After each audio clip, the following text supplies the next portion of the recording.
Mungkin saya perkenalkan diri saya dulu, Ana Ali Bagir Segaf ya. Dokter Ali. Dr. Ali. Dan saya lulusan UIA sini. Biar tahu kalau ada yang intelektual dokter. Dan saya lulusan UIA sini tahun 2003, jurusan fikih dan usul fikih. PhD. Saya ingin tanya mungkin 2 pertanyaan. Yang pertama itu tentang kitab yang digunakan oleh kelompok membatalkan nasab awal-awal, kan menggunakan Syajarah Mubarakah. Betul. Setahu saya, Syajarah Mubarakah itu kan karangannya Fakhruddin Ar-Razi. Yang saya tahu, Fakhruddin Ar-Razi, beliau itu bukan seorang ahli nasab. Iya. Beliau itu terkenal sebagai Imam Ahlil Ma'kul ya, Imamul Ma'kul, Ma'kulat ketika kita mengatakan dalam kitab-kitab ilmu kalam, usul fikih, idza dzukira al-imam wa qala al-imam ay Imam Ar-Razi ya. Ar-Razi, sah. Dan beliau tidak pernah sekalipun dari ilmu kalam, bukan setahun 2 tahun ilmu ma'kul. Saya memulai perjalanan saya dalam ilmu kalam ini sekitar tahun 2013 di bawah Syekh Said Foda ya, ini sekarang terkenal. Dan saya tidak pernah mendengar beliau menyebutkan kitab bidobet, kitab apa namanya? Nasab. Syajarah Mubarakah ini. Yakni saya ingin bertanya, apakah memang kitab ini nasabnya apa namanya? Sehatun nisbah. Untuk kita kan sebelum kita itu mentahkik sebuah kitab, kita kan harus yakin bahwasanya kitab ini sehatun nisbah. Apakah memang benar kitab ini apa namanya, nisbahnya itu sabit kepada Imam Ar-Razi sendiri. Yang kedua, apakah ketika kitab ini sabit, apakah bisa sebagai seorang ilmuwan, antum sebagai seorang ahli nasab dalam masalah ini, untuk menggunakan kalam daripada Al-Imam Fakhruddin Ar-Razi di dalam masalah pembatalan nasab, jika memang ada nas qot'i dalam pada kitabnya ya, karena kan yang saya tahu itu hanya menyebutkan 3, bukan menafikan bahwasanya Ubaidillah itu tidak ada, cuma hanya disebutkan tiga orang. Kalaupun memang cara yang sedikit kontroversial itu menunjukkan bahwasanya Imam Fakhruddin Ar-Razi membatalkan nasab, apakah pendapat seorang imam ahlil ma'kul bisa dipakai di dalam masalah nasab, yang mana nasab bukan ulum akli ya, dia itu ulum riwayah, dia itu ulumun nakal ya nih. Bagaimana kita menggunakan seorang ahlil ma'kul, imam fil ma'kulat, hujjatun di dalam masalah nasab. Dan kita biasa, beberapa guru saya dalam ilmu hadis itu mengatakan Imam Ibnu Ishaq yang tadi antum sebutkan di awal-awal, imamun fil maghazi, majruhun di dalam hadis. Ya ini saya rasa hal ini tuh normal-normal saja ya ini. Apakah kita bisa menggunakan seorang imam yang bukan pada kompetensinya untuk menjadi hujah dalam masalah ini? Oke, siap. Jawabannya mungkin satu sekaligus gitu, Dokter Ali. Apakah benar, ini kita bicara soal apakah benar Fakhruddin Ar-Razi menulis kitab nasab? Dari orang yang semasa dengannya, bahkan saksi mata itu iya, bahwa sekitar tahun di penghujung usianya, tahun 600-an, beliau ke Merv, ketemu dengan ahli nasab yang sangat muda, dan diceritakan di beberapa makhtut. Pertemuan itu divalidasi sekitar 5 orang, sejarawan semua dari Iran, di Merv. Suatu ketika Imam Fakhruddin Ar-Razi itu ketemu dengan orang yang dikenal sebagai nasabah, namanya Al-Marwazi, wafat 20 tahun kayaknya setelah Ar-Razi meninggal. Dan pertemuan itu akhirnya diabadikan. Ada banyak ilmu yang sudah saya ketahui, kama qala Ar-Razi, tapi nasab itu yang belum. Saya nggak ingin meninggal dalam kondisi nggak tahu ilmu itu. Tolong buatkan saya kitab. Bahkan Al-Marwazi itu membuat kitab nasab, ditawarkan, antum mau pengen kitab nasab seperti apa? Seperti mubasat saja. Kalau musyajar, mungkin pikiranku terlalu tua. Ada 2 penulisan metode bukan metodologi pencatatan nasab, mubasat dan musyajar. Kalau musyajar itu seperti pohon. Habib Ali punya anak 4. Itu yang mubasat. Habib Ali punya anak 3 pakai redaksi nominal. Yang A punya keturunan, itu mubasat. Yang permintaan Fakhruddin Ar-Razi kitab seperti itu. Kalau musyajar itu bentuknya Habib, contohnya Jid antum, taruhlah Fulan punya anak 5, salah satunya adalah Habib Ali bin Fulan bin Fulan bin Fulan bin Fulan yang dimaksudkan itu. Hadiah langsung dari Al-Marwazi kepada Fakhruddin Ar-Razi adalah kitab yang namanya dinisbatkan sebagai Ar-Razi Al-Fakhri, kitab yang diproduksi permintaan langsung dari Fakhruddin Ar-Razi, hadiah dari Marwazi kepada Fakhruddin Ar-Razi adalah kitab Al-Fakhri di Ansabit Thalibin. Kitab itu jika memang benar seorang, ya kita tahu beliau ahli perawi, Imam Fakhruddin Ar-Razi meskipun mutakalamin, beberapa nakelnya itu ngelihat, fokusku ada di sana Habib, ada beberapa hal yang sifatnya memvalidasi nasab. Nanti coba kita validasi lebih tepat karena tidak ada tools di sini.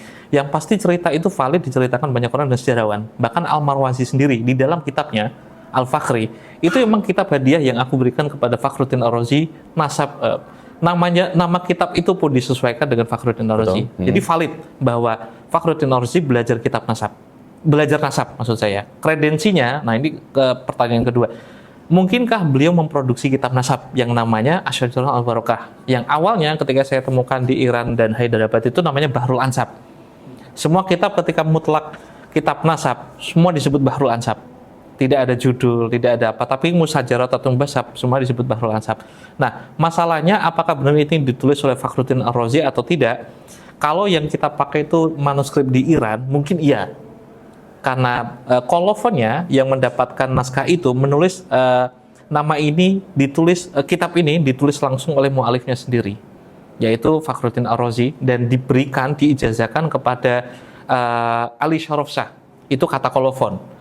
Tapi jika kita mencari naskah yang lain, perbandingan itu ternyata ada beberapa hal yang kita validasi. Penulis salinan itu benar atau tidak ketika menisbatkan kitab Asy-Syajarah kepada Fakhruddin Ar-Razi? Ternyata tidak. Alasanku ada banyak Habib, mungkin dua yang paling impactful. Fakhruddin Ar-Razi mendapatkan kitab Al-Fakhri itu di penghujung usianya. Kitab itu selesai tahun 606, tahun di mana Fakhruddin Ar-Razi wafat. Dan tidak mungkin Al-Fakhri ditulis oleh Al-Marwazi itu produksinya kayaknya 3 atau hampir 1 tahun. Akhirnya diberikan dan Fakhruddin Ar-Razi menerima itu di penghujung usianya, bahkan udah mulai agak stroke mungkin. Fakhruddin Ar-Razi tidak mungkin setelah mendapatkan kitab yang berisi pengetahuan nasab, beliau tiba-tiba menulis kitab nasab di akhir usianya. Sahih. Agak tidak mungkin. Yang kedua, penisbatan tentang Fakhruddin Ar-Razi dari 6 manuskrip yang saya dapatkan, cuma 1 yang menisbatkan langsung kalau ini ditulis oleh Fakhruddin Ar-Razi. Sementara 5 manuskrip yang lain intisabnya kepada Ibn Inabah yang wafat tahun 818 Hijriah.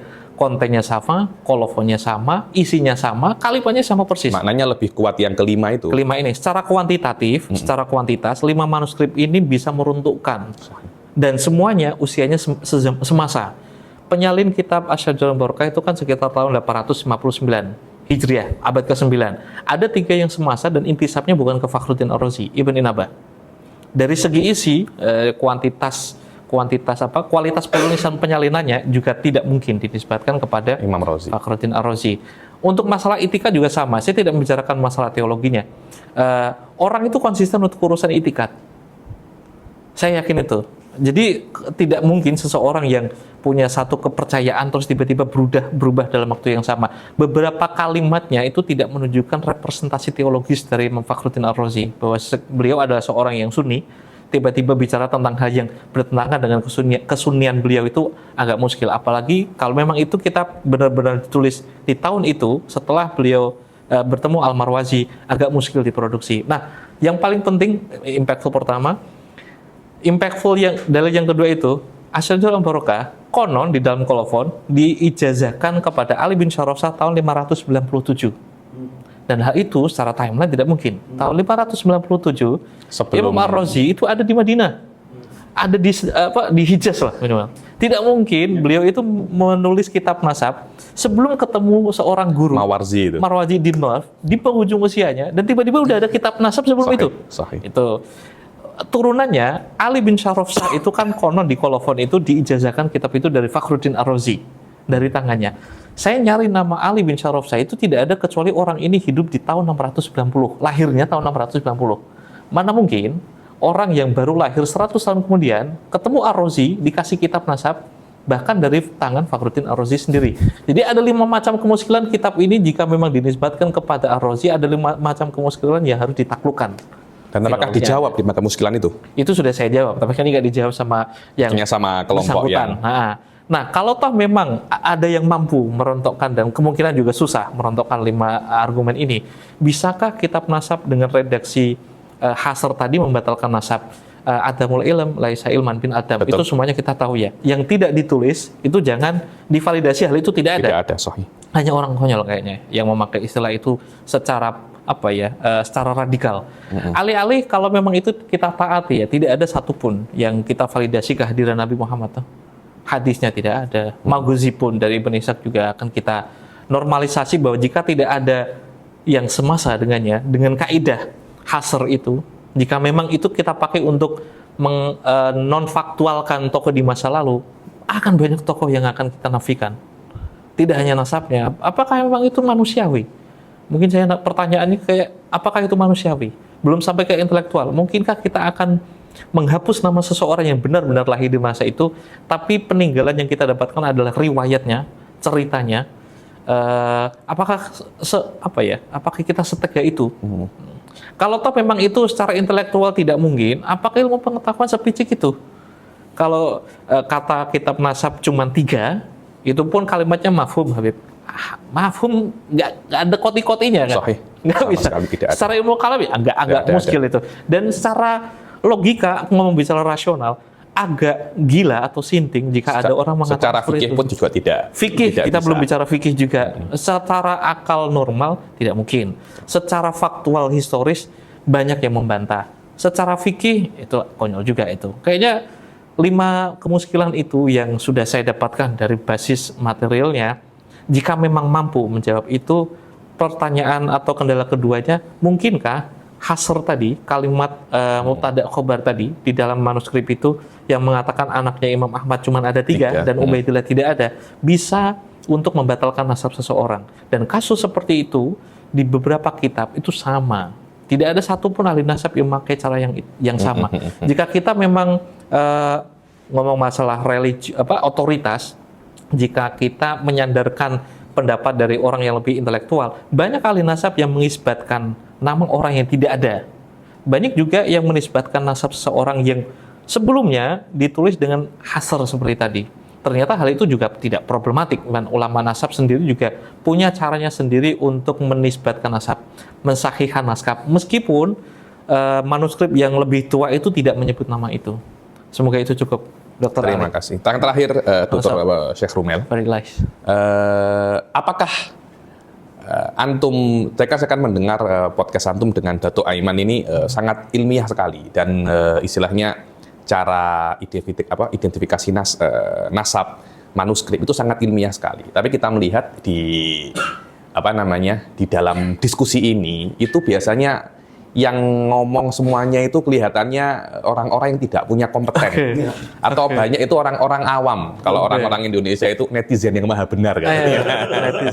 Netizen yang maha benar. Yakni apakah antum sebagai peneliti mengatakan ilmu ini bisa difahami dengan mudah oleh orang awam, atau bagaimana seharusnya mauqif posisi orang awam di dalam masalah nasab ini yang mungkin kita saja yang sudah mempunyai derajat akademik tertentu. Saya pribadi mengikuti diskusi antum ini rada-rada ngoyo sebenarnya. Saya dari nama-nama yang aneh-aneh, bagaimana prosesnya, padahal antum sudah berbicara semudah mungkin. Semudah mungkin. Itu masih belum bisa dipahami juga gitu ya? Bagaimana caranya?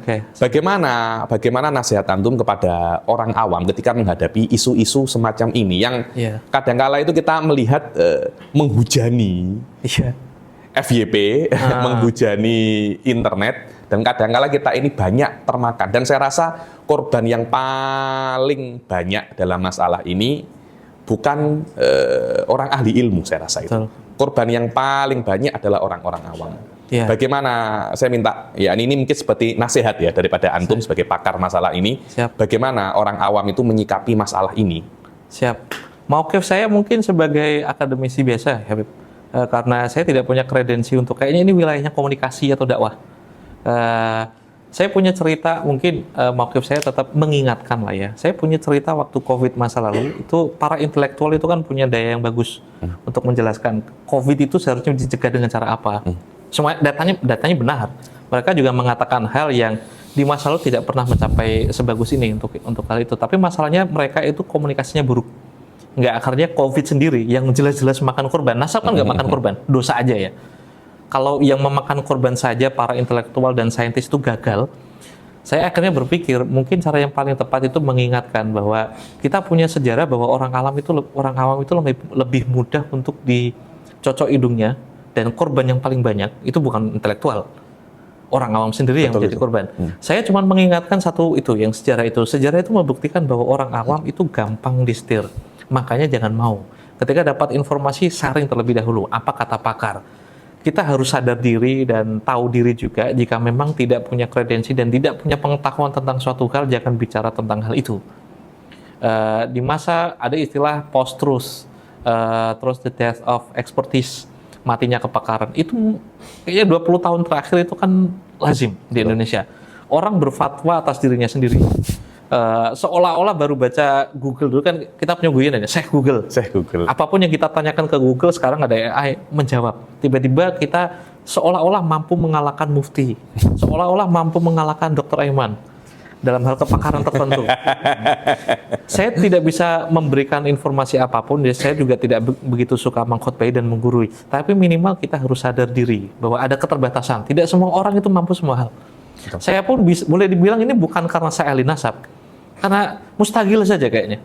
Lebih cenderung menyibukkan diri untuk hal ini. Jadi seolah-olah melihat saya itu pakar. Pada dasarnya saya cuma bahis dan tidak pakar juga. Kalau tadi disebut nama, ada banyak orang yang lebih pakar daripada saya. Mungkin saya lebih telaten, kelihatan juga. Tapi kalau ditantang ahli nasab untuk urusan nasab, wala-wala saya. Nah, minimal saya cuma bisa mengingatkan. Untuk saya sendiri saja, saya punya keterbatasan. Apalagi yang awam. Betul. Kayaknya obat yang paling bagus untuk masyarakat awam itu bukan anjuran ya. Tahu diri aja kayaknya. Banyak hal yang tidak kita kuasai, ilmu pengetahuan terlalu luas. Ya apa gunanya kita terlalu berlebihan untuk tahu sebagai intelektual? Kayaknya itu, Ustaz. Terima kasih. Gak ada yang lain.